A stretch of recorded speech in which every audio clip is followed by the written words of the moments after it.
அனைவருக்கும் வணக்கம். திருவள்ளுவர் எழுதிய திருக்குறள்லேருந்து எனக்கு பிடிச்ச ஒரு குறளை சொல்கிறேன்.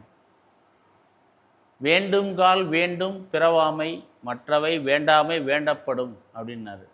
இதன் அர்த்தம் என்னன்னு கேட்டிங்கன்னா, நமக்கு குடும்ப இல்வாழ்க்கையில் ஈடுபட்டு குழந்தை குட்டிகள் பிறந்து அப்புறம் இறைவனை நோக்கி எனக்கு இந்த பிறவியெல்லாம் வேணாம், அடுத்த பிறவி உன்னுடைய திருவடி நிலையில் என்னை சேர்த்துக்க அப்படின்னு நம்ம போய் வேண்டி விரும்பி கேட்குறோம். ஆனால் இறைவன் உடனே அந்த கோரிக்கையை நிறைவேற்ற மாட்டார்.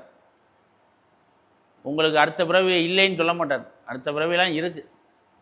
மாணிக்கவாசர் சொன்ன மாதிரி பல பிறவிகள், 14 பிறவிகள் இருக்குது.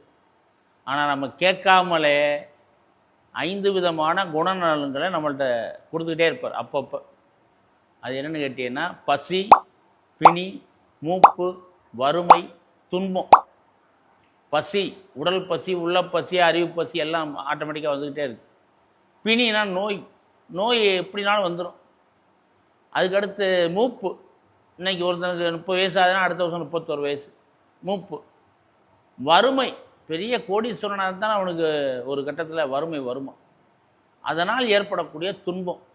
இந்த 5 விதமான குணங்கள் நம்ம கேட்கவே மாட்டோம். இறைவன் நமக்கு கொடுத்துக்கிட்டே இருப்பார். நம்ம கேட்டது என்ன? அடுத்த பிறவி எனக்கு வேணாம்னு சொன்னோம்னா அது தரமாட்டார். கேட்காமலே இந்த 5 விதமான குணநலன்கள் கொடுப்பாரு. அதனால் இந்த குறளுடைய அர்த்தம் வேண்டுங்கால் வேண்டும் பிறவாமை, மற்றவை வேண்டாமை வேண்டப்படும்.